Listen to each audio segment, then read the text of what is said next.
Welcome to the Let's Talk About Love, Sex, and Infidelity podcast with your host, Todd Krieger.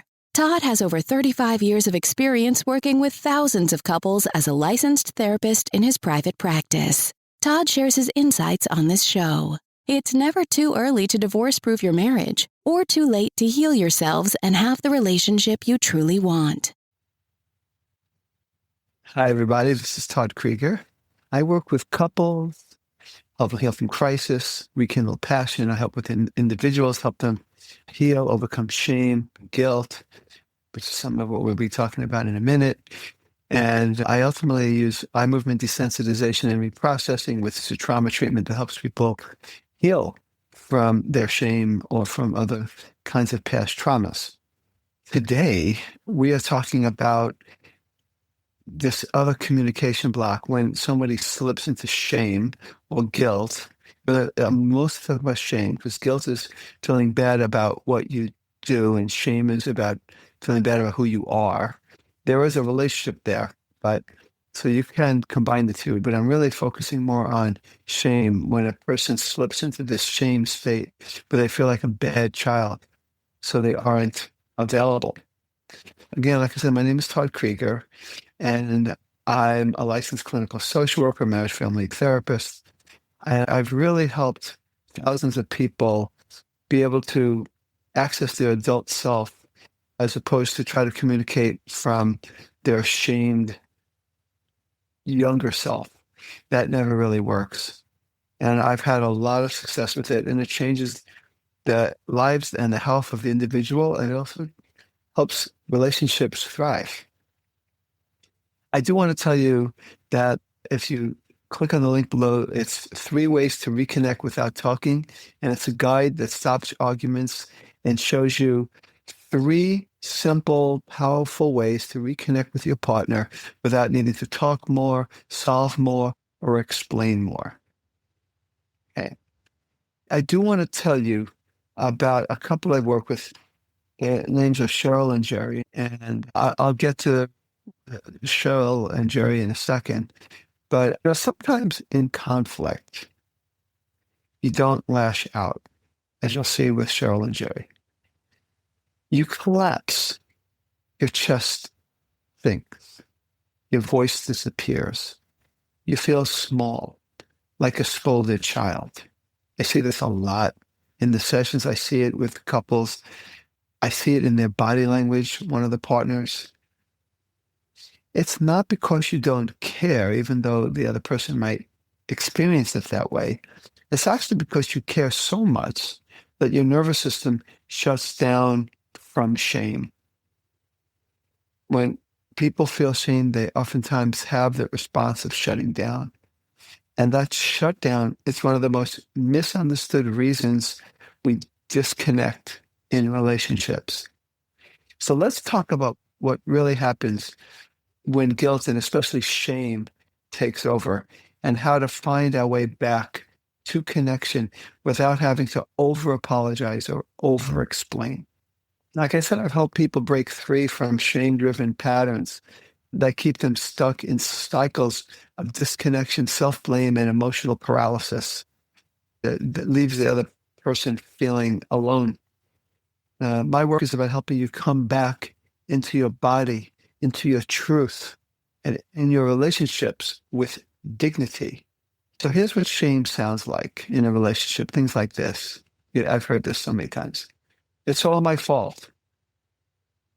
Now, there is something about taking responsibility, but that's not what it sounds like or feels. It's more of a collapse. It's not an adult responsibility. It's all my fault. Or I mess everything up.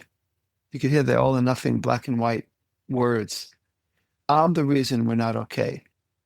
And like I said, maybe that is partly true, that something you said or didn't say or didn't do is or are the reasons you're not okay.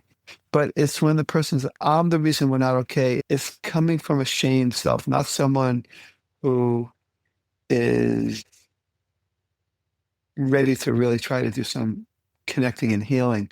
And you fall into this spiral, not just of shame or guilt especially, but of identity. More, again, like I said earlier, the guilt is about what I do. The shame is about who I am. So you fall into this spiral of like identity. I'm not okay. You don't just feel wrong. You believe you are wrong. And when that happens, you disappear. One of my clients said, every time we argue, I feel like a 6-year-old. I just want to hide in my room. I've heard that kind of thing from many people, but that's exactly what this one person said not that long ago, verbatim. That inner collapse makes her unavailable to her partner, not because she didn't love him, but because she couldn't access her adult self, which, again, talking about Cheryl and Jerry, that is what Cheryl did over and over again. Collapse, shut down, feel ashamed. And we could get into all the reasons because she was shamed when she was younger by her mother. And that state got triggered whenever the partner was upset, disappointed, frustrated. And so we worked with Cheryl by helping her recognize the moment the shame kicked in. There's a certain way, I mean, you can pay attention to it. You know how your body feels. In her case, there's certain things that happened every time. So she noticed that she was aware of that moment.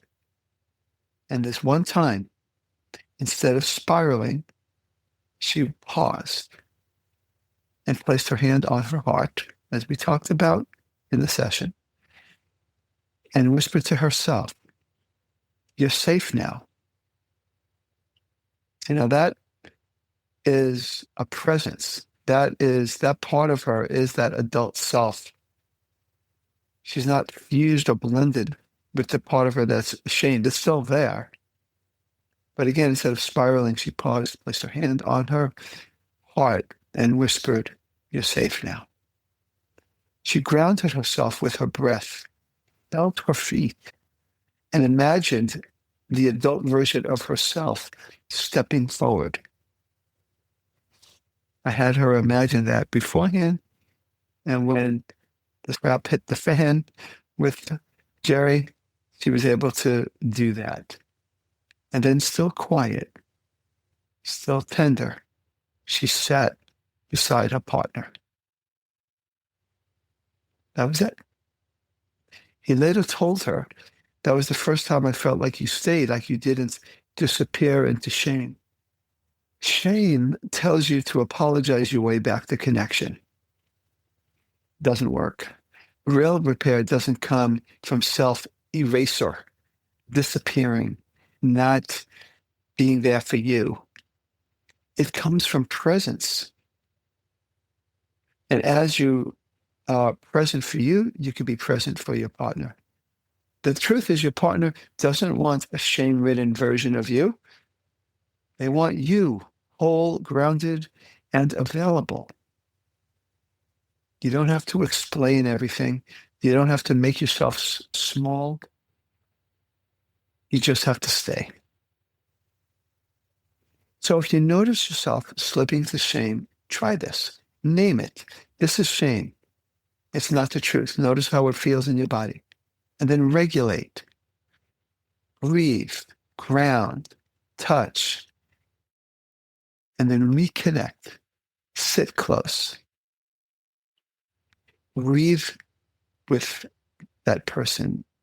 Let your presence speak, not necessarily words. Because that version of you, the one who stays present without collapsing, is the one your relationship needs.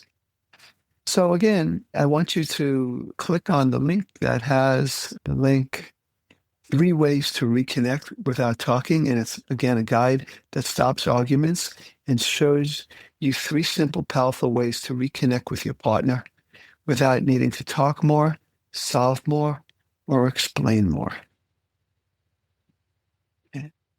This guide shows you how to come back to connection, even when shame makes words feel impossible.